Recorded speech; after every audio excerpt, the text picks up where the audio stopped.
To start with, we must first note that Jack Dorsey is a high level executive of a large company. Two companies, in fact, individuals with such positions play a major role in the category of those who thrive without depth because the lifestyle of such executives is famously and unavoidably distracted. Here is Kerry Trainer, CEO of Vimeo, trying to answer the question of how long he can go without email. I can go a good solid Saturday without well, most of the daytime without it. I mean, I'll check it, but I won't access it necessarily. At the same time, of course, these executives are better compensated and more important in the American economy today than in any other time in history. Jack Dorsey's success without depth is common at this elite level of management. Once we have stipulated this reality, we must then step back to remind ourselves that it does not undermine the general value of depth. Why? Because the necessity of distraction in these executives' work lives is highly specific to their particular jobs. A good chief executive is essentially a hard to automate decision engine, not unlike IBM's Jeopardy playing Watson system. They have built up a hard won repository of experience and have owned a proved an instinct for their market. They are then presented inputs throughout the day in the form of emails, meetings, site visits, and the like that they must process and act on. To ask a CEO to spend 4 hours thinking deeply about a single problem is a waste of what makes him or her valuable. It's better to hire three smart subordinates to think deeply about the problem and then bring their solutions to the executive for a final decision. This specificity is important because it tells us that if you are a high level executive at a major company, you probably don't need the advice in the pages that follow. On the other hand, it also tells us that you cannot extrapolate the approach of these executives to other jobs. The fact that Dorsey encourages interruption or carry trainers, checks his email constantly doesn't mean that you will share their success if you follow suit. Their behaviors are characteristic of their specific roles as corporate officers. The rule of specificity should be applied to similar counterexamples that come to mind while reading the rest of this book.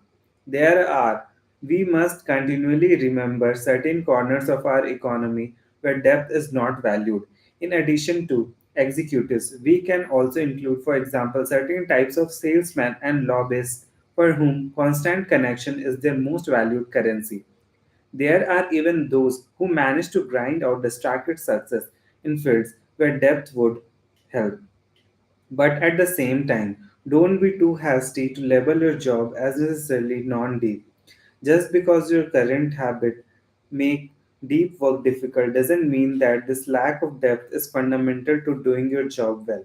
The next chapter, for example, I tell the story of a group of high powered management consultants who were convinced that constant email connectivity was necessary for them to service their clients when a Harvard professor forced them to disconnect more regularly as part of a research study.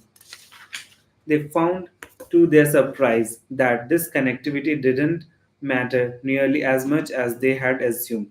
The clients did not really need to reach them at all times, and their performance as consultants improved once the attention became less fractured. Similarly, several managers I know try to convince me that they are most valuable when they are able to respond quickly to their team's problems, preventing project log jams.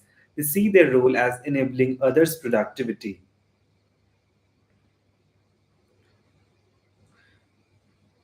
Similarly, several managers I know try to convince me that they are most valuable when they are able to respond quickly to their team's problems, preventing project log jams. They see their role as enabling others' productivity, not necessarily protecting their own. Follow up discussions, however, soon uncovered that this goal did not really require attention fracturing connectivity.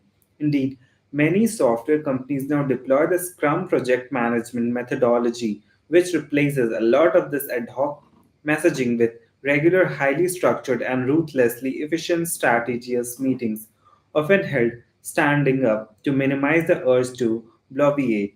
This approach frees up more managerial time for thinking deeply about the problems their teams are tackling, often improving the overall value of what they produce. Put another way, deep work is not the only skill valuable in our economy, and it is possible to do well without fostering this ability. But the niches where this is advisable are increasingly rare, unless you have strong evidence that distraction is important for your specific profession. You are best served for the reason argued earlier in this chapter by giving serious consideration to depth. Deep work is rare.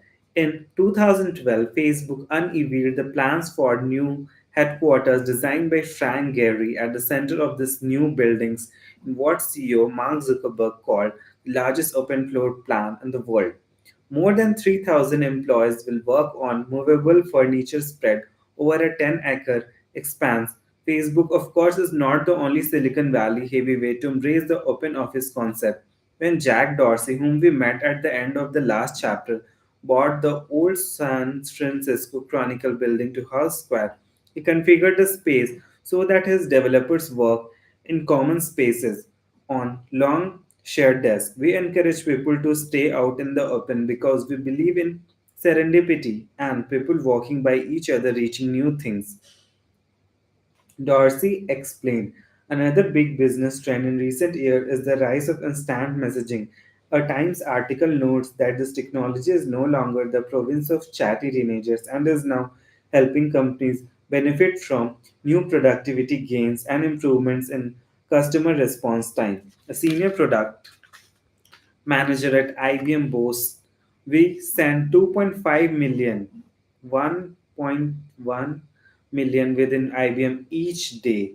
One of the more successful recent entrants into the business IM space is Hall, a Silicon Valley startup that helps employees move beyond just chat and engage in real time collaboration. A San Francisco based developer I know described to me what it was like to work in a company that uses Hall, the most efficient employees. He explained set up their text editor to flash an alert on their screen when a new question or comment is posted to the company's Hall account. They can then, with a sequence of practiced keystrokes, jump over to Hall, type in their thoughts, and then jump back to their coding with barely a pause.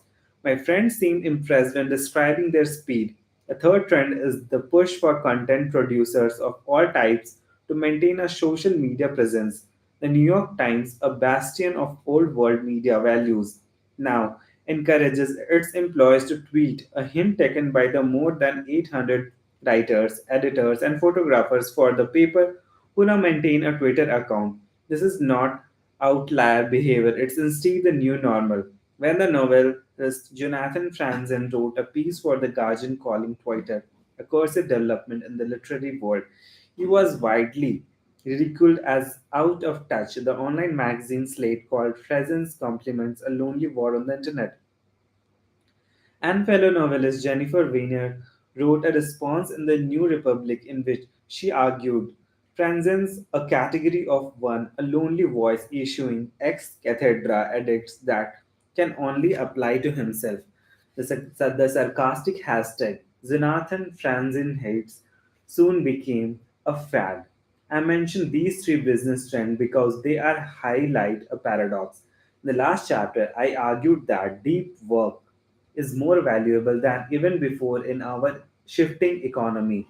If this is true, however, you would expect to see this skill promoted not just by ambitious individuals but also by organizations hoping to get the most out of their employees.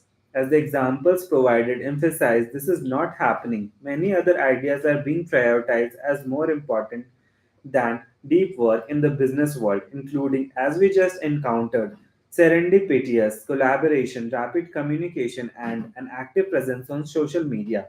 It is bad enough that so many trends are prioritized ahead of deep work, but to add insult to injury, many of these trends actively decrease one's ability to go deep. Often, offices, for example, might create more opportunities for collaboration, but they do so at the cost of massive distraction. To quote the results of experiments conducted for a British TV specialist titled The Secret Life of Office Buildings. If you are just getting into some work and a phone goes off in the background, it ruins what you are concentrating on, said the neuroscientist who ran the experiments for the show. Even though you are not aware at the time, the brain responds to distractions. In part 2, I go into more detail about why this claim is not necessarily true. Similar issues apply to the rise of real time messaging email inboxes. In theory, can distract you only when you choose to open them, whereas instant messenger systems are meant to be always active, magnifying the impact of interruption. Gloria Mark, a professor of informatics at the University of California, Irvine, is an expert on the science of attention fragmentation in a well cited study. Mark and her co authors observed knowledge workers in real offices and found that an interruption, even if short, delays the total time required to complete a task by a significant fraction. This was reported by subjects as being very detrimental. See, summarized with typical academic understatement, forcing content producers onto social media also has negative effects on the ability to go deep. Serious journalists, for example, need to focus on doing serious journalism, diving into complicated sources, pulling out connective threads, crafting persuasive prose show to ask them to interrupt this deep thinking throughout the day to participate in the frothy back and forth of online tutoring seems irrelevant and somewhat demanding at best and devastatingly distracting at worst. The respected New Yorker staff writer George Packer captured this fear well in an essay about why he does not tweet.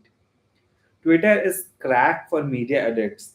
It scares me, not because I'm no morally superior to it, but because I don't think I could handle it.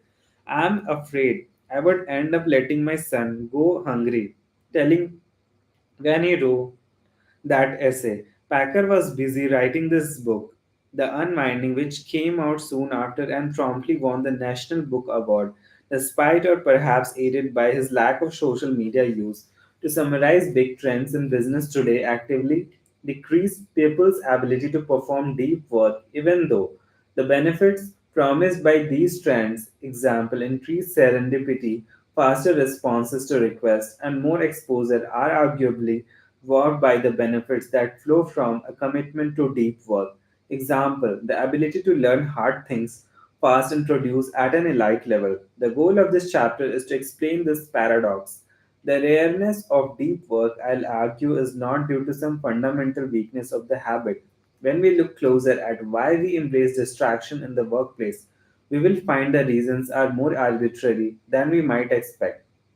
Based on flawed thinking combined with the ambiguity and confusion that often define knowledge work, my objective is to convince you that although our current embrace of distraction is a real phenomenon, it is built on an unstable foundation and can be easily dismissed once you decide to cultivate a deep work ethic. The metric black hole. In the fall of 2012, Tom Cochran, the chief technology officer of Atlanta Media, became alarmed at how much time he seemed to spend on email. So, like any good techie, he decided to quantify this unease. Observing his own behavior, he measured that in a single week he received 511 email messages and sent 284. This averaged to around 160 emails per day over a 5-day work week. Calculating further, Cochrane noted that even if he managed to spend only 30 seconds per message on average, this still added up to almost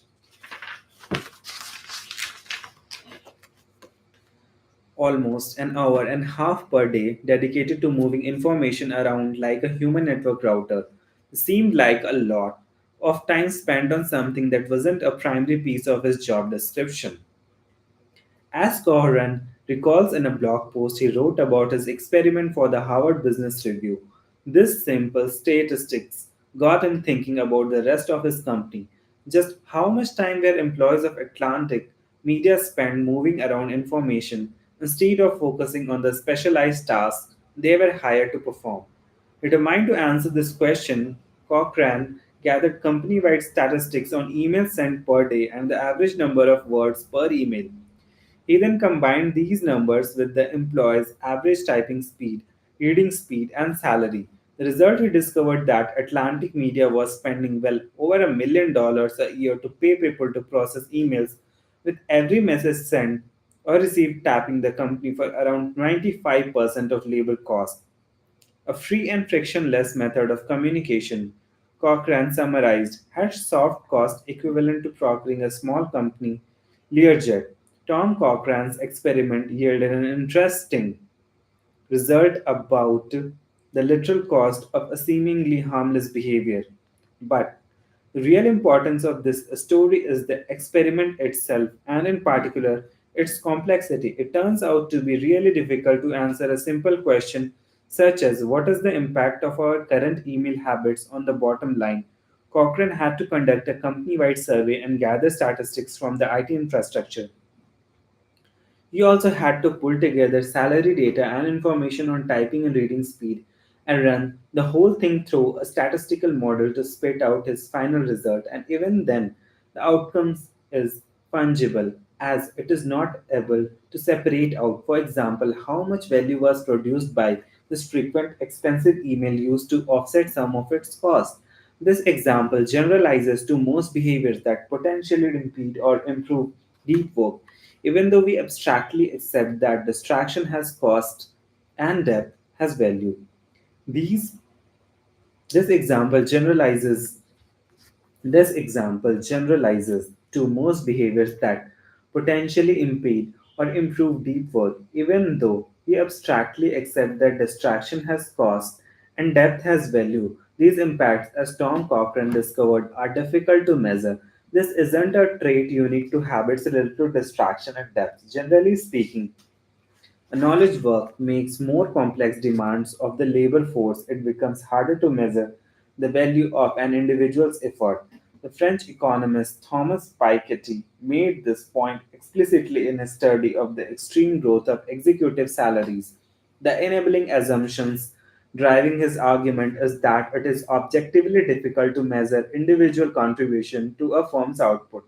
In the absence of such measures, irrational outcomes such as executives' salaries way out of proportion to the executive margin of productivity can occur. Even though some details of Piketty's theory are controversial, the underlying assumption that it is increasingly difficult to measure individuals' contribution is generally considered, to quote one of his critics, undoubtedly true. We should not therefore expect the bottom line impact of death destroying behaviors to easily detected. As Tom Cochrane discovered, such metrics fall into an opaque region resistant to easy measurement, a region I call the metric block hole. Of course, just because it is hard to measure metrics related to deep work doesn't automatically lead to the conclusion that business will dismiss it.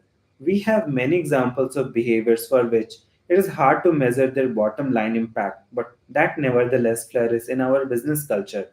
Think, for example, of the three trends that open this chapter, or the outside executive salaries that puzzled Thomas Piketty, but without clear metrics to support it. Any business behavior is vulnerable to unstable whim and shifting forces, and in this volatile scrum, deep work has fared particularly poorly. The reality of this metric black hole is the backdrop for the arguments that follow in this chapter. In these upcoming sections, I will describe various mindsets and biases that have pushed business away from deep work and toward more distracting alternatives. None of these behaviors would survive long if it was clear that they were hurting the bottom line, but the metric black hole prevents this clarity and allows the shift toward distraction we increasingly encounter in the professional world. The principle of least resistance. When it comes to distracting behaviors embraced in the workplace, we must give a position of dominance to the now ubiquitous culture of connectivity, where one is expected to read and respond to emails and read communication quickly. In researching this topic, Harvard Business School professor Leslie Perlow found that the professionals she surveyed spent around 20 to 25 hours a week outside the office monitoring email, believing it important to answer any email, internal or external, within an hour of its arrival. You might argue, as many do, that this behavior is necessarily in many fast paced business. But here is where things get interesting. Perlo tested this calm in more detail. She convinced executives at the Boston Consulting Group, a high pressure management consulting firm with an ingrained culture of connectivity, to let her fiddle with the work habits of one of their team. She wanted to test a simple question: does it really help you work to be constantly connected? To do so, she did something extreme. She forced each member of the team to take one day out of the work week completely off. No connectivity to anyone inside or outside the company. At first, the team resisted the experiment. She recalled about one of the trials. The partner in charge, who had been very supportive of the basic idea, was suddenly nervous about having to tell her client that each member of her team would be off one day a week.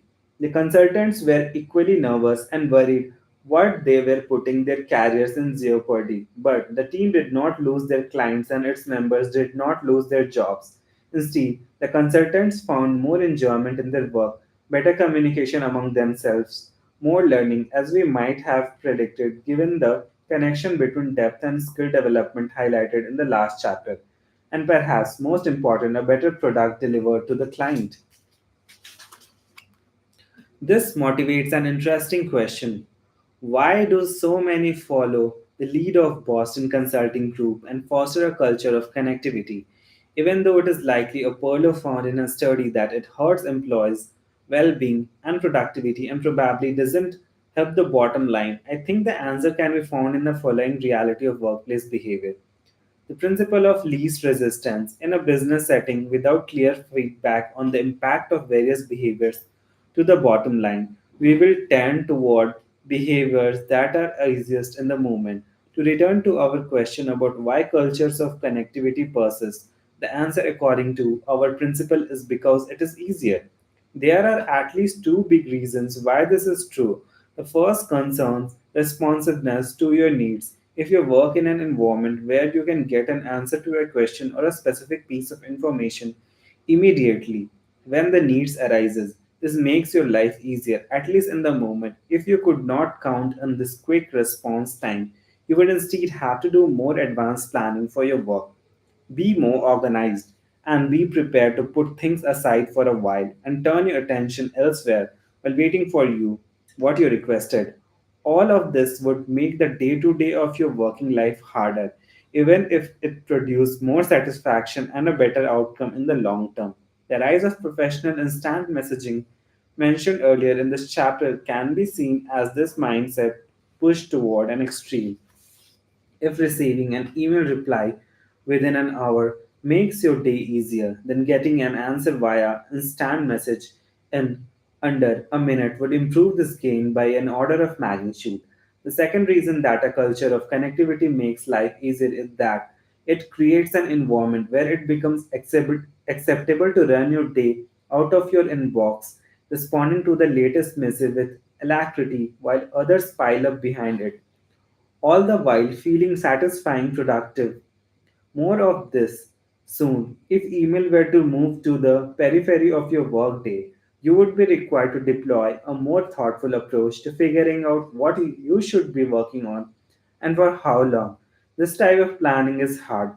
Consider, for example, David Allen's Getting Things Done task management methodology, which is a well respected system for intelligently managing competing workplace obligations. This system proposes a 15-element flowchart for making a decision on what to do next. It is significantly easier to simply chime in one of the latest BCC mail thread. I am picking on constant connectivity as a case study in this discussion, but it is just one of many examples of business behaviors that are anti ethical to depth and likely reducing the bottom line value produced by the company that nonetheless thrive because, in the absence of metrics, most people fall back on what is easiest. To name another example, consider the common practice of setting up regularly occurring meetings for projects. These meetings tend to pile up and fracture schedules to the point where sustained focus during the day becomes impossible.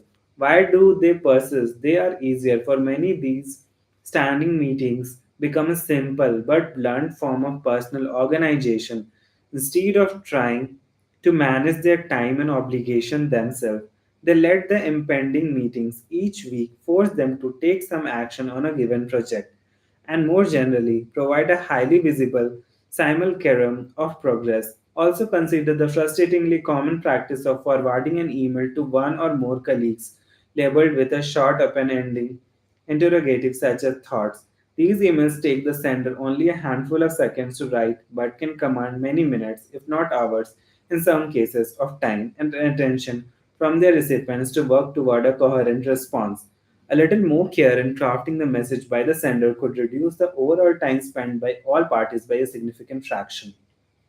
Okay, so, why are these easily avoidable and time sucking emails so common? From the sender's perspective, they are easier.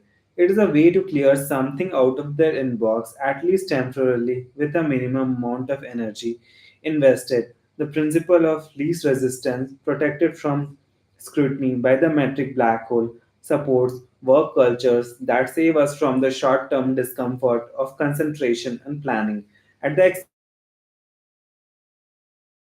of long-term value. By doing so, this principle drives us toward shallow work economy that increasingly rewards depth. It is not, however, the only trend that leverages the metric black hole to reduce depth.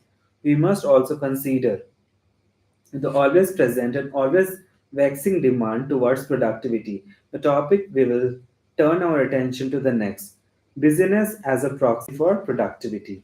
There is a lot of things difficult about being a professor at a research oriented university, but one benefit that this profession enjoys is clarity.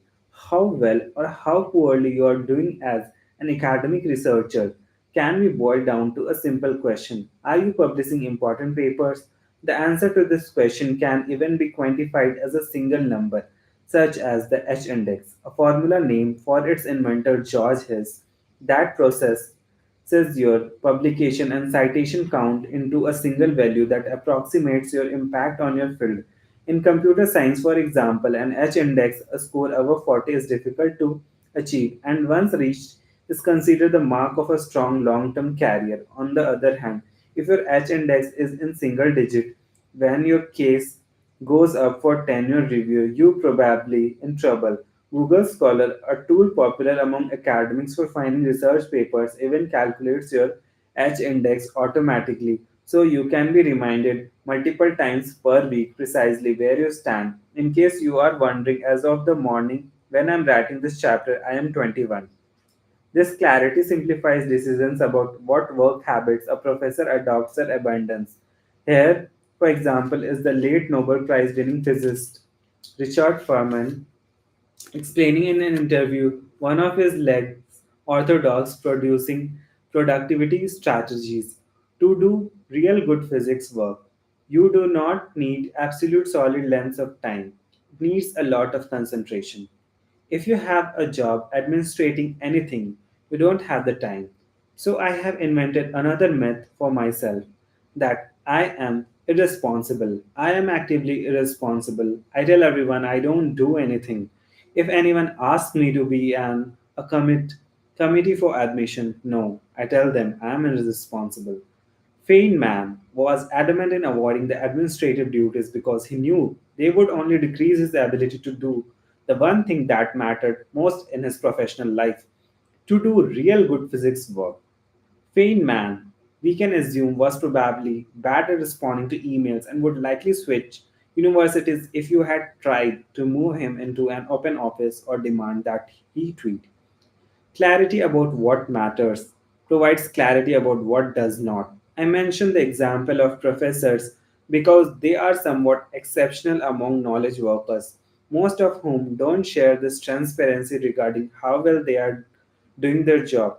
Here is the social critic Matthew Crawford description of his uncertainty. Managers themselves inhabit a bewildering physic, psychic landscape and are made anxious by the vague imperatives they must answer to. Though Crawford was speaking specifically to the plight of the knowledge work middle manager, the bewildering psychic landscape, he references applies to many positions in this sector, as Crawford describes in his 2009 Ode to the trades shop classifies as sole craft. He quits his job as a Washington, D.C. think tank director to open a motorcycle repair shop exactly to escape this bewilderment, the feeling of talking a broken machine, struggling with it, then eventually enjoying a tangible indication that he had succeeded. The bike driving out of the shop under its own power provides a concrete sense of accomplishment he struggled to replicate when his day revolved vaguely around reports and communication strategies. A similar reality creates problems for many knowledge workers. They want to prove that they are productive members of the team and are earning their keep, but they are not entirely clear what this goal constitutes. They have no rising edge index or rack of repaired motorcycles to point to as evidence of their worth. To overcome this gap, many seem to be turning back to the last time when productivity was more universally observable, the industrial age. To understand this claim, recall that with the rise of assembly lines came the rise of the efficiency movement, identified with its founder Frederick Taylor, who would famously stand with a stopwatch monitoring the efficiency of worker movements, looking for ways to increase the speed at which they accomplished their task. In Taylor's era, productivity was unambiguous, widgets created per unit of time. It seems that in today's business landscape, many knowledge workers, barefoot of other ideas, are turning toward this old definition of productivity in trying to solidify their value in the otherwise bewildering landscape of their professional life. David Allen, for example, even uses the specific phrase cranking widgets to describe a productive workflow. Knowledge workers, I am arguing, are tending toward increasingly visible business because they lack a better way to demonstrate their value. Let's give this tendency a name business as proxy for productivity.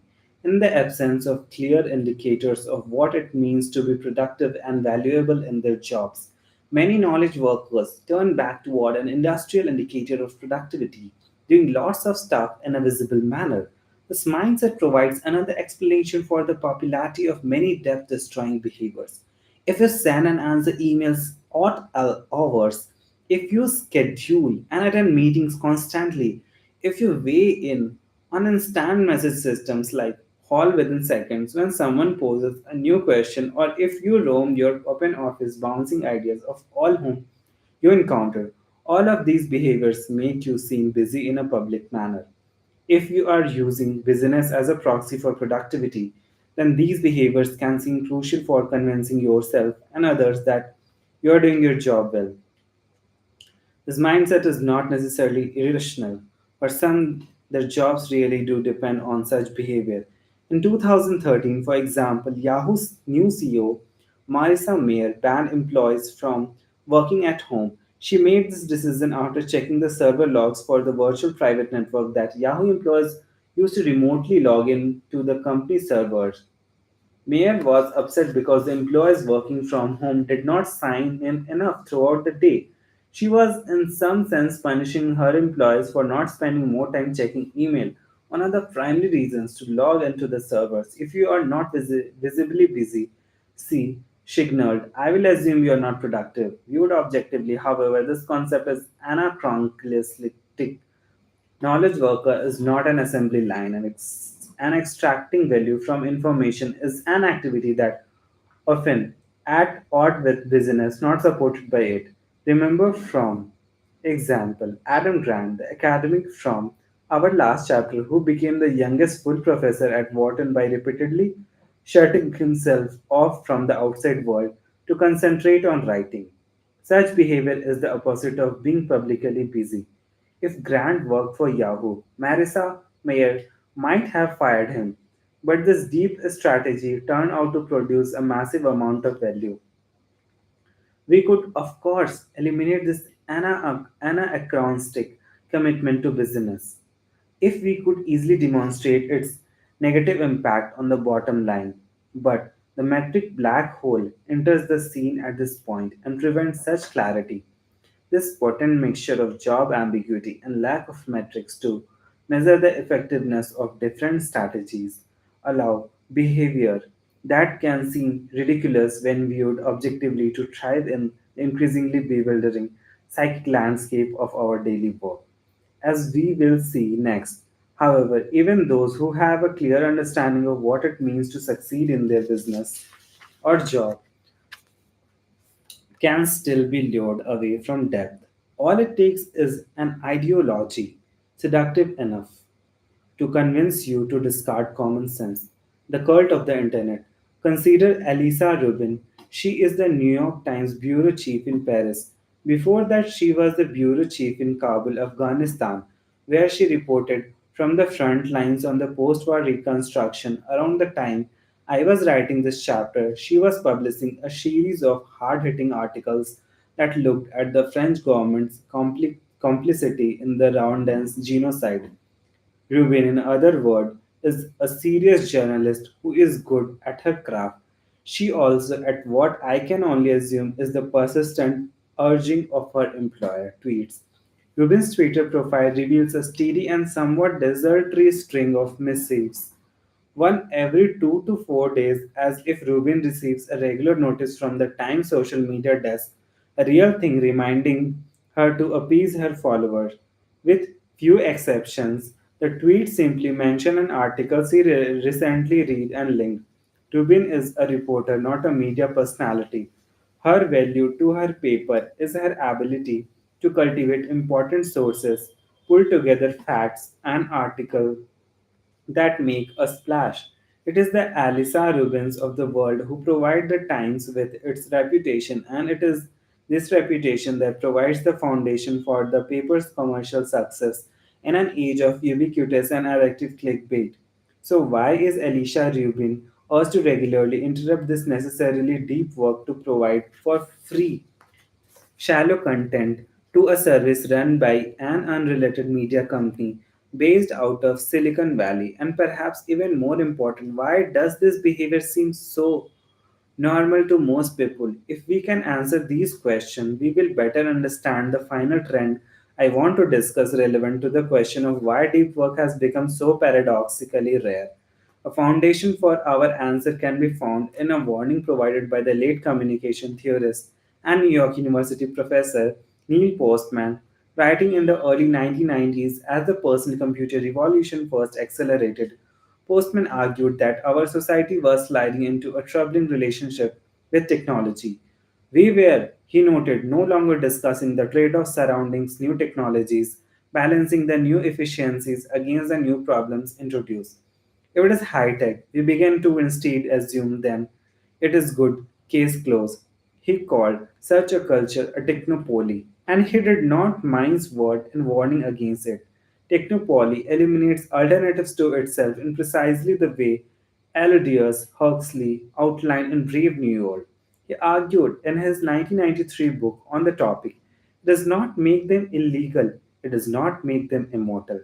It does not even make them unpopular, it makes them invisible and therefore irrelevant. Postman died in 2003, but if he were alive today, he would like express amazement about how quickly his fears from 1990s came to fruition, a slide driven by the unforeseen and sudden rise of the internet.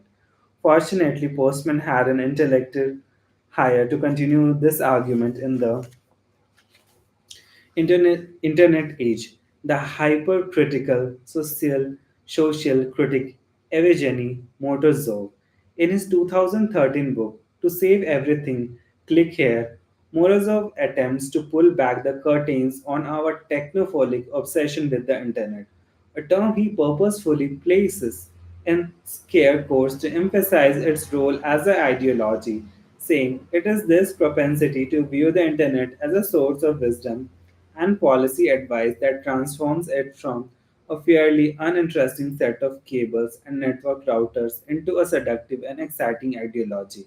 Perhaps today, Uber ideology.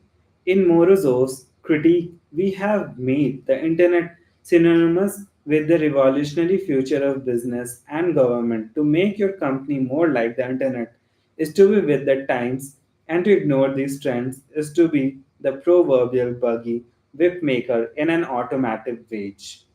We no longer see internet tools as productive, released by for profit companies, funded by investors, hoping to make a return, and run by 20 somethings who are often making things up as they go along. We are instead quick to idealize these digital doodads as a signifier of progress and a harbinger of a dare, I say I brave, new world. This internet centrism, to steal another Morozov term, is what technopoly looks like today. It is important that we recognize this reality because it explains the question that opened this section. The New York Times maintains a social media desk and pressurizes its writers like Elisa Rubin toward distracting behavior because in an internet centric technopoly, such behavior is not up for discussion. The alternative to not embrace all things internet is, as Postman would say, invisible and therefore irrelevant. This invisibility explained the uproar mentioned earlier that arose when Jonathan Franzen dared suggest that novelists should not tweet. It riled people not because they are well versed in book marketing and disagreed with Franzen's conclusion, but because it surprised them that anyone serious would suggest the relevance of social media. In an internet centric technopoly, such a statement is the equivalent of a flag burning discretion, not debate. Perhaps the near universal reach of this mindset is best captured in an experience I had recently on my commute to the Georgetown campus where I work, waiting for the light to change so I could cross Connecticut Avenue. I idled behind a truck from a refrigerated supply chain logistics company. Refrigerated shipping is a complex competitive business that requires equal skill managing trade unions and route scheduling. It is the ultimate old school industry and in many ways is the opposite of the lean consumer facing tech startups that currently receive so much attention. What struck me as I waited in traffic behind this truck, however, was not the complexity or scale of this company, but instead a graphic that had been commissioned and then affixed probably at significant expense on the back of this entire fleet of trucks. A graphic that read like us on Facebook, deep work is at a severe disadvantage in a technopoly because it builds on values like quality, craftsmanship, and mastery that are decidedly old-fashioned and non-technological. Even worse, to support deep work often requires the rejection of much of what is new and high tech. Deep work is exiled in favor of more distracting, high tech behaviors. Like the professional use of social media, not because the former is empirically inferior to the latter. Indeed, if we had hard metrics relating the impact of these behaviors on the bottom line, our current technopoly would like crumble. But the metric black hole prevents such clarity and allows us instead to elevate all things internet into Morozov's feared Uber ideology. In such a culture, we should not be surprised that deep work struggles to compete against the shiny triumph of feats like stacked photos, walls, posts, and all the other behaviors that we are now taught are necessary for no other reason than that they exist. Bad for business, good for you. Deep work should be a priority in today's business climate, but it is not. I have just summarized various explanations for this paradox. Among them are the realities that deep work is hard and shallow work is easier. That, in the absence of clear goals for your job, the visible business that surrounds shallow work becomes self preserving, and that our culture has developed a belief that if a behavior relates to the internet, then it is good, regardless of its impact on our ability to produce valuable things. All of these trends are enabled by the difficulty of directly measuring the value of depth or the cost of ignoring it. If you believe in the value of depth, This reality spells bad news for business in general, as it is leading them to miss out on potentially massive increases in their value production. But for you as an individual, good news lurks. The myopia of your peers and employers uncovers a great personal advantage, assuming the trends outlined here continue. Depth will become increasingly rare and therefore increasingly valuable. Having just established that there is nothing fundamentally flawed about deep work and nothing fundamentally necessary about the distracting behavior that displays it. You can therefore continue with confidence with the ultimate goal of this book to systematically develop your personal ability to do deep work and by doing so reap great rewards. Deep work is meaningful. Rickford is a blacksmith. He specializes in ancient and medieval metal working practices, which he painstakingly recreates in his shop. Door Country Forge works. I do all my work by hand and use tools that multiply my force without limiting my creativity or interaction with the material. He explained in his artist statement. What might take what may take me 100 blows my hand can be accomplished in one by a large swagging machine. This is the antithesis of my goal, and to that, and all my work shows evidence of the two hands that made it. A 2012 PBS documentary provides a glimpse into Further's world. We learn that he works in a converted barn in Wisconsin farm country, not far inland from the scenic Sturgeon Bay of Lake Michigan. Furrer often leaves the barn doors open to vent the heat of the forges. One suspect his efforts trained by farm years stretching to the horizon. The setting is idyllic, but the work can seem at first encounter British. In the documentary, Führer is trying to recreate a Viking era sword. He begins by using 1500-year-old technique to smelt crucible steel and unusably pure for the period form of the metal. The result is an ingot not much bigger than three or four stacked smartphones. This dense ingot must then be shaped and polished into a long and elegant short blade. Despite the initial breakdown is terrible, Führer says to the camera as he methodically heats the ingot, hits it with a hammer, turns it, hits it, then puts it back into the flames to start over. The narrator reveals that it will take 8 hours of this hammering to complete the shaping. As you watch Führer work, however, the sense of the labor shifts. It becomes clear that he is not really whacking at the metal like a miner with a pixie. Every hit enough forceful is carefully controlled. He peers intently at the metal through thin-framed intellectual glasses, which seem out of place perched above his heavy beard and broad shoulders, turning it just so for each impact. You have to be very gentle with it, or you will crack it. He explained. After a few more hammer strikes, he adds, you have to nudge it. Slowly it breaks down. Then you start to enjoy it. At one point, about halfway through the smithing, after Führer had finished hammering out the desired shape, he begins rotating the metal carefully in a narrow throw of burning charcoal. As he stares at the blade, something clicks.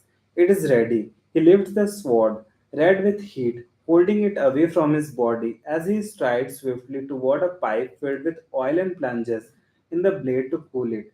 After a moment of relief that the blade did not crack into pieces, a common occurrence at this step, Führer pulls it from the oil.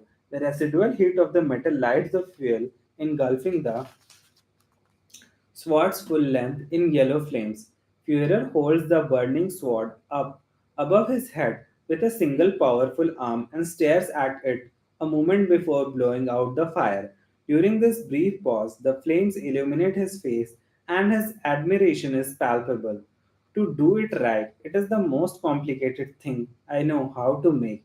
Führer explains, and it is that challenge that drives me.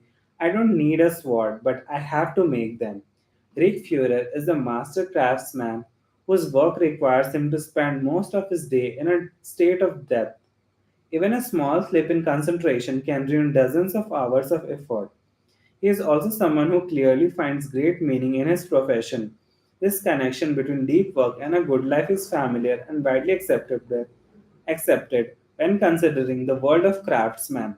The satisfactions of manifesting oneself concretely in the world of through manual competence have been known to make a man quite uneasy, explains Matthew Crawford, and we believe him.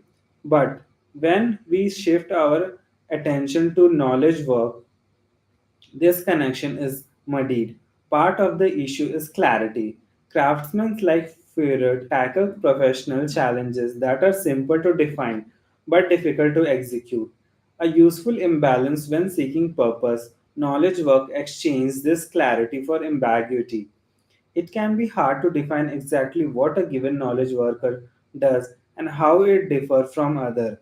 On our worst days, it can seem that all knowledge work boils down to the same exhausting role of emails and PowerPoint with only the charts used in the slides differentiating one carrier from another. Führer himself identifies this blandness when he writes, "The world of information superhighways and cyberspace has left me rather cold and disenchanted." Another issue, muddying the concentration between depth and meaning, knowledge work is the cacophony of voices attempting to convince knowledge workers to spend more time engaged in shallow activities. As elaborated in the last chapter, we live in an era where anything internet related is understood by default to be innovative and necessary. Depth destroying behaviors such as immediate email responses and an active social media presence are lauded, while avoidance of these trends generates suspicion. No one would fault Rick Fuhrer for not using Facebook, but if a knowledge worker makes this same decision, then he is labeled an eccentric, as I have learned from personal experience. Just because this connection between depth and meaning is less clear in knowledge work, however, does not mean that it is non existent. The goal of this chapter is to convince you that deep work can generate as much satisfaction in an information economy as it so clearly does in crafts economy. In the sections ahead, I will make three arguments to support this claim. These arguments roughly follow a trajectory from conceptually narrow to broad, starting with a neurological perspective, moving to the psychological, and ending with the philosophical. I will show that, regardless of the angle from which you attack the issue of depth and knowledge work, it is clear that by embracing depth, your over shallowness you can tap the same veins of meaning that drive craftsmen like Rick Fuhrer. The thesis of this final chapter in part 1, therefore, is that a deep life is not just economically lucrative, but also a life well led, a neurological argument for depth.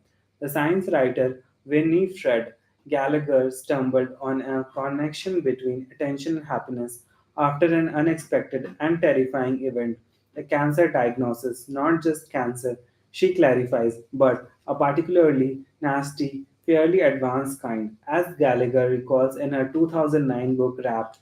As she walked away from the hospital after the diagnosis, she formed a sudden and strong intuition.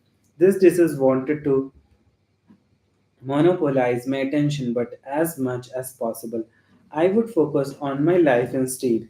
The cancer treatment that followed was exhausting and terrible, but Gallagher could not help noting in that corner of her brain owned by a career in non-fiction writing that her commitment to focus on what was good in her life, movies, walks, and a 6:30 martini worked surprisingly well. Life during this period should have been mired in fear and pity, but it was instead, she noted, often quite pleasant. Her curiosity, piqued Gallater, set out to better understand the role that attention, that is, what we choose to focus on and what we choose to ignore, plays in defining the quality of our life. After 5 years of science reporting, she came away convinced that she was witness to a grand unified theory of the mind.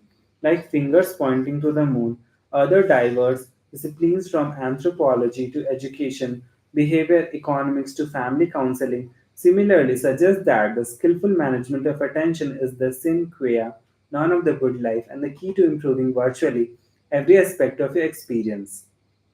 Okay, this concept upends the way most people think about their subjective experience of life. We tend to place a lot of emphasis on our circumstances, assuming that what happens to us or fails to happen determines how we feel. From this perspective, the small scale details of how you spend your day aren't that important because what matters are the large scale outcomes, such as whether or not you get a promotion or move to the nicer apartment. According to Glager, decades of research contradict this understanding. Our brains instead construct our worldview based on what we pay attention to. If you focus on a cancer diagnosis, you and your life become unhappy and dark. But if you focus instead on an evening martini, you and your life become more pleasant. Even though the circumstances in both scenarios are the same, as Galler summarizes, who you are, what you think, feel, and do, what you love is the sum of what you focus on. In rap, Gallagher surveys the research supporting this understanding of the mind. She cites, for example, the University of North Carolina psychologist Barbara Fredrickson, researcher who specializes in the cognitive appraisal of emotions after a bad or disrupting occurrence in your life. Fredrickson's research shows what you choose to focus on exert significant leverage on your attitude going forward. These, these simple choices can provide a rest button to your emotion. She provides the example of a couple fighting over inequitable splitting of household chores. Rather than continuing to focus on your partner's selfishness and sloth, she suggests you might focus on the fact that at least a festering conflict has been aired, which is the first step toward a solution to the problem and to your improved mood. It seems like a simple exhortation to look on the bright side, but Fredrickson found that skillful use of these emotional leverage points can generate significantly more positive outcomes after negative events. Scientists can watch this effect in action all the way down to the neurological level. Stanford psychologist Laura Cartensen, to name one such example, used an fMRI scanner to study the brain behavior of subjects presented with both positive and negative imagery. She found that for young people, their amygdala, a center of emotion, fired with activity at both types of imagery. When she instead scanned the elderly, the amygdala fired only for the positive images. Cartensen hypothesizes that the elderly subjects had trained the prefrontal cortex to inhibit the amygdala in the presence of negative stimuli. These elderly subjects were not happier because their life circumstances were better than those of the young subjects. They were instead happier because they had rewired their brains to ignore the negative and savor the positive. By skillfully managing their attention, they improved their world without changing anything concrete about it. We can now step back and use Gallagher's grand theory to better understand the role of deep work in cultivating a good life. This theory tells us that the world is the outcome of what you pay attention to. So consider for a moment that the type of mental world constructed when you dedicate significant time to deep endeavors. There is a gravity and sense of importance inherent in deep work.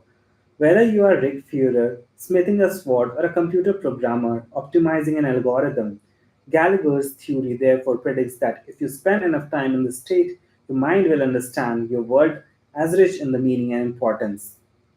There is, however, a hidden but equally important benefit to continually cultivating rapt attention in your workday.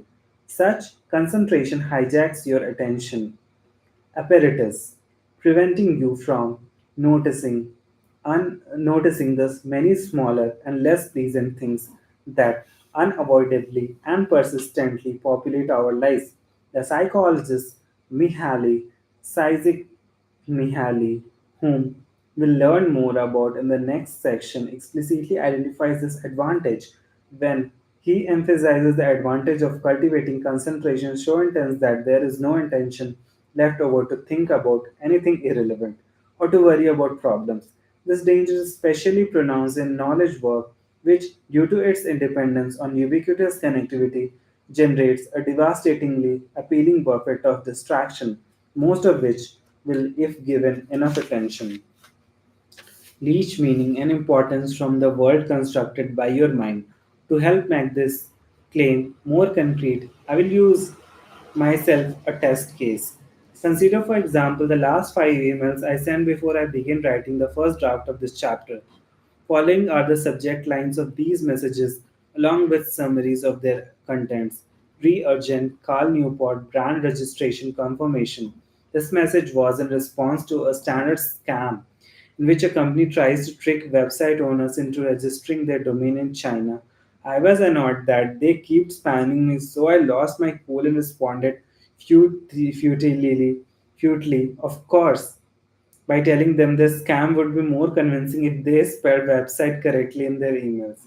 Re-SR. This message was a conversation with a family member about an article he saw in the Wall Street Journal. Re. Important advice. This email was a part of a conversation about optimal retirement investment strategies. Re. Forward study hack. This email was part of a conversation in which I was attempting to find a time to meet with someone I know who was visiting my city, a task complicated by his fractured schedule during his visit. Re, just curious. This message was part of a conversation in which a colleague and I were reacting to some thorny office politics issues of the type that are frequent and placed in academic department. These emails provide a nice case study of the type of shallow concerns that we for your attention in a knowledge work setting. Some of the issues presented in these sample messages are benign, such as discussing an interesting article. Some are vaguely stressful, such as the conversation on retirement savings strategies, a type of conversation which almost always concludes with you not doing the right things. Some are frustrating, such as trying to arrange a meeting around busy schedules, and some are explicitly negative, such as angry responses to scammers or worried discussion about office politics. Many knowledge workers spend most of their working day interacting with these types of shallow concerns. Even then, they are required to complete something more involved. The habit of frequently checking inboxes ensure that these issues remain at the forefront of their attention. Gallagher teaches us that this is a foolhardy way to go about your day, as it ensures that your mind will construct an understanding of your working life that is dominated by stress, irritation, frustration, and triviality. The world represented by your inbox, in other words, isn't a pleasant world to inhabit, even if your colleagues are all genial and your interactions are always upbeat and positive. By allowing your attention to drift over the seductive landscape of the shallow, you run the risk of falling into another neurological trap identified by Gallagher. 5 years of reporting on attention have confirmed some home truths. Gallagher reports among them is the notion that the idle mind is the devil's workshop. When you lose focus, your mind tends to fix on what could be wrong without your life instead of what is right. Work driven by the shallow from a neurological perspective is likely to be a draining and upsetting day, even if most of the shallow things that capture your attention seem harmless or fun. The implication of these findings is clear, and work, and especially knowledge work, to increase the time you spend in a state of depth is to leverage the complex machinery of the human brain in a way that, for several different neurological reasons, maximizes the meaning and satisfaction you will associate with your working life. After running my tough experiment with cancer, I have a plan for living the rest of my life. Gallagher concludes in her book, I will choose my targets with care and give them my rapt attention. In short, I will live the focused life because it is the best kind there is. You would be wise to follow her lead, a psychological argument for depth. Or second argument for why depth generates meaning comes from the work of one of the world's best known and most misspelled psychologists, Miley sees Kent Milhai. In the early 1980s, Cizek Mentihilai, working with Reed Larson's a young colleague at the University of Chicago, invented a new technique for understanding the psychological impact of everyday behaviors. At the time, it was difficult to accurately measure the psychological impact of different activities. If you brought someone into a laboratory and asked her to remember how she felt at a specific point many hours ago, she was unlikely to recall. If you instead gave her a diary and asked her to record how she felt throughout the day, she would not be likely to keep up the entries with diligence. It is simply too much work. Cizek Mint, Yahali, and Larson breakthrough was to leverage new technology for the time to bring the question to the subject, right when it mattered. In more detail, they outfitted experimental subjects with pagers. These pagers would beep at randomly selected intervals. In modern incarnations of this method, smartphone apps play the same role. When the beeper went off, the subjects would record what they were doing at the exact moment and how they felt. In some cases, they would be provided with a journal in which to record this information, while in others, they would be given a phone number to call to answer questions posted by a field worker. Because the beeps were only occasional but hard to ignore, the subjects were likely to follow through with the experimental procedure, and because the subjects were recording response about an activity at the very moment they were engaged in it, the responses were more accurate. Cizik and Larson called the approach the experience sampling method (ESM), and it provided unprecedented insight into how we actually feel about the beats of our daily lives. Among many breakthroughs, Cizik's works with ESM helped validate a theory he had been developing over the preceding decade. The best moments usually occur when a person's body or mind is stretched to its limits in a voluntary effort to accomplish something difficult and worthwhile. Cizek calls this mental state flow, a term he popularized with a 1990 book of the same title. At the time, this finding pushed back against conventional wisdom. Most people assume, and still do, that relaxation makes them happy. We want to work less and spend more time in the hammock. But the results from CISIC ESM study reveal that most people have this wrong. Ironically, jobs are actually easier to enjoy than free time because, like flow activities, they have built in goals, feedback rules, and challenges, all of which encourage one to become involved in one's work, to concentrate and lose oneself in it. Free time, on the other hand, is unstructured and requires much effort to be shaped into something that can be enjoyed. When measured empirically, people were happier at work and less happy relaxing than they suspected. And as the ESM studies confirm, the more such flow experiences that occur in a given week, the higher the subject's life satisfaction. Human beings, it seems, are at their best when immersed deeply in something challenging. There is, of course, overlap between the theory of flow and the ideas of Winifred. Gallagher highlighted in the last section both point toward the importance of depth over shallowness, but they focus on two different explanations for this importance. Gallagher's writing emphasizes that the content of what we focus on matters. If we give rapt attention to important things and therefore also ignore shallow negative things, we will experience our working life as more important and positive. Cizik's theory of flow, by contrast, is mostly agnostic to the content of our attention. Though he would likely agree with the research cited by Gallagher, his theory notes that the feeling of going deep in is itself very rewarding. Our minds like this challenge regardless of the subject. The connection between deep work and flow should be clear. Deep work is an activity well suited to generate a flow state.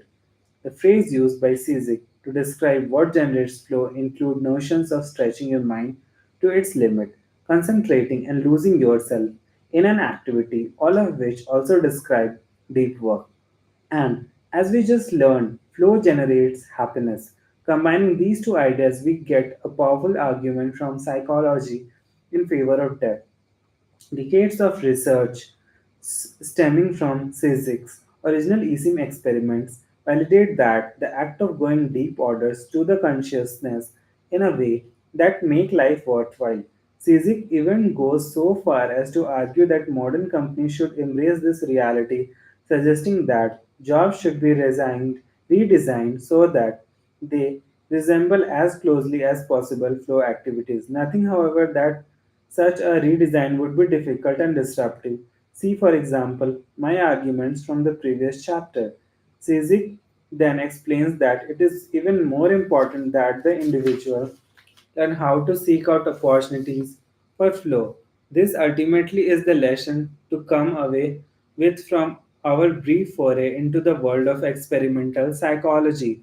To build your working life around the experience of flow produced by deep work is a proven path to deep satisfaction, a philosophical argument for depth.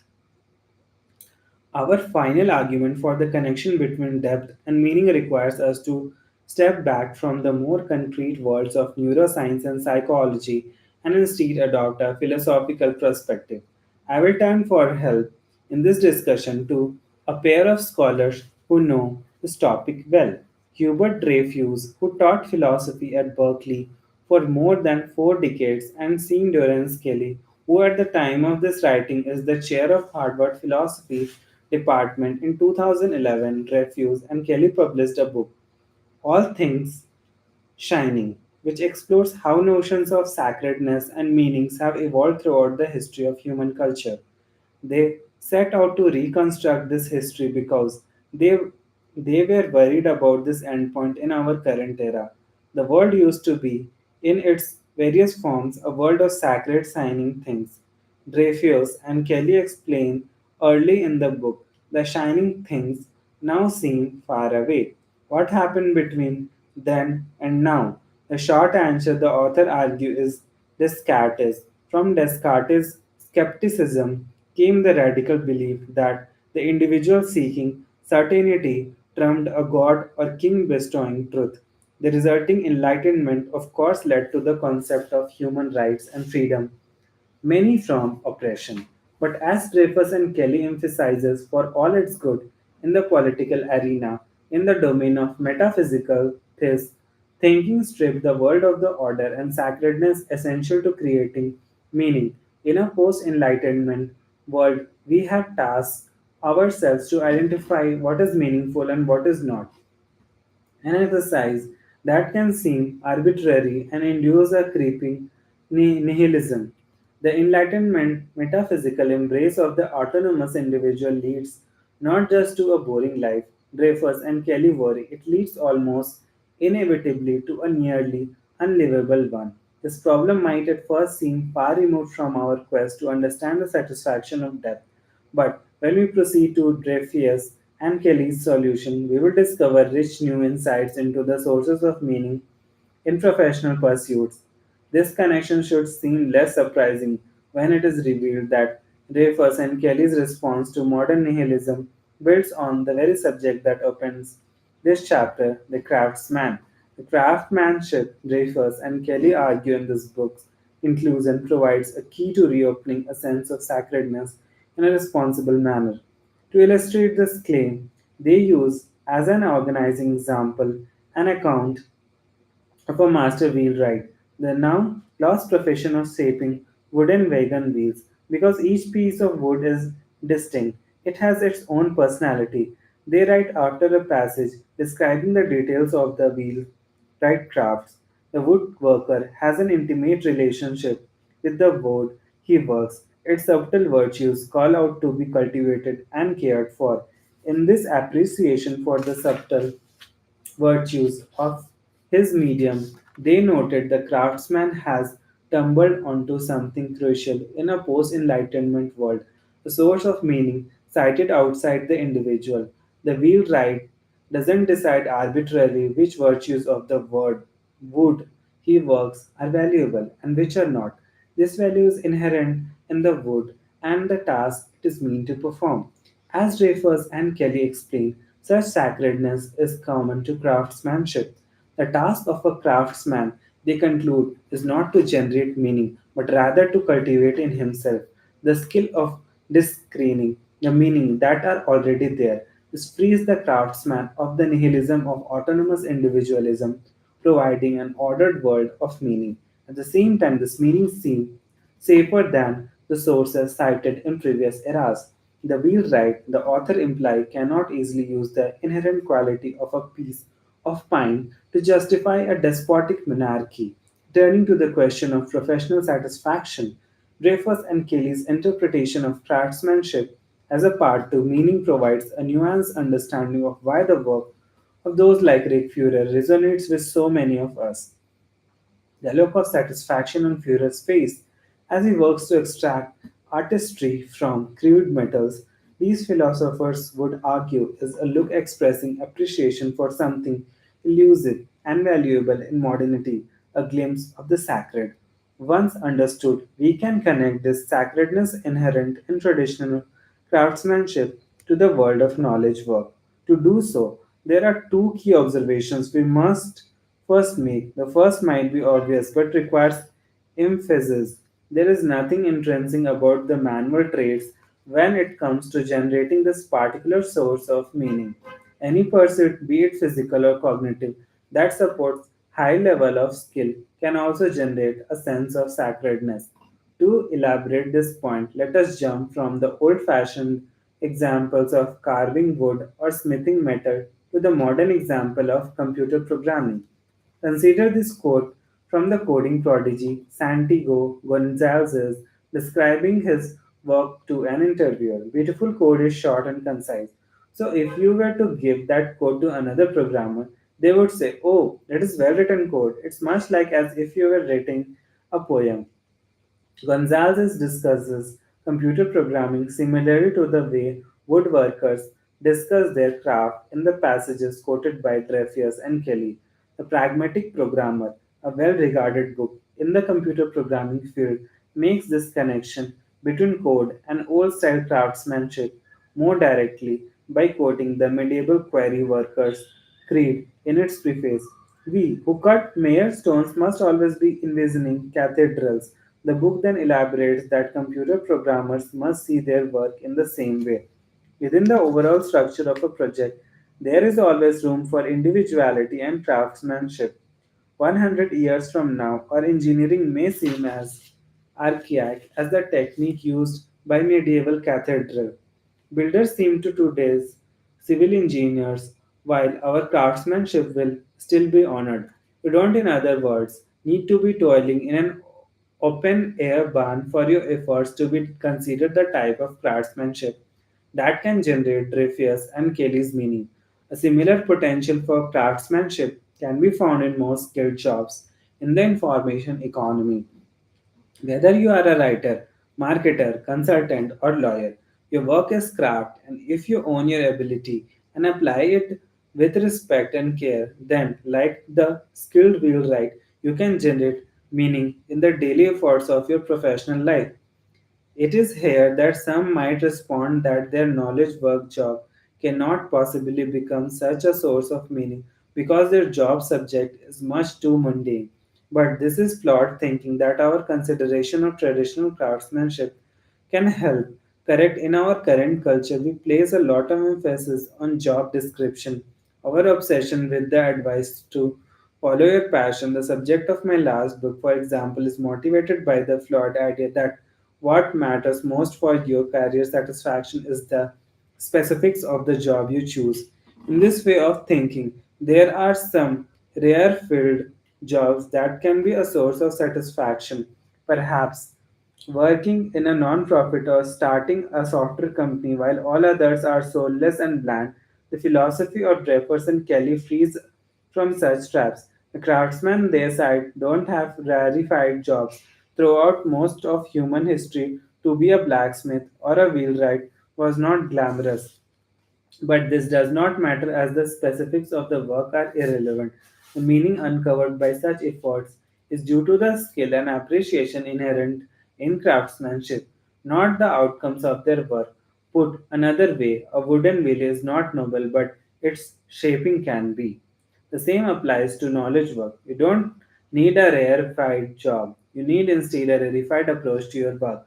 The second key observation about this, I'll just repeat the line. The same applies to knowledge work. You don't need a rarefied job. You need instead a rarefied approach to your work.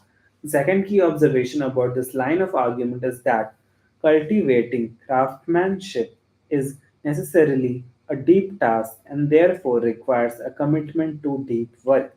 Recall that I argued in chapter 1 that deep work is necessary to own skills and to then apply them at an elite level, the core activities in craft. Deep work, therefore, is key to extracting meaning from your profession in the manner described by Dreyfus and Kelly. It follows that to embrace deep work in your own career and to direct it toward cultivating your skill is an effort that can transform a knowledge work job from a distracted, draining obligation into something satisfying, a portal to a world full of shiny, wondrous things. Homo sapiens, deep ensis. The first two chapters of part 1 were pragmatic. They argued that deep work is becoming increasingly valuable in our economy, that at the same time that it is also becoming increasingly rare for somewhat arbitrary reasons. This represents a classic market mismatch.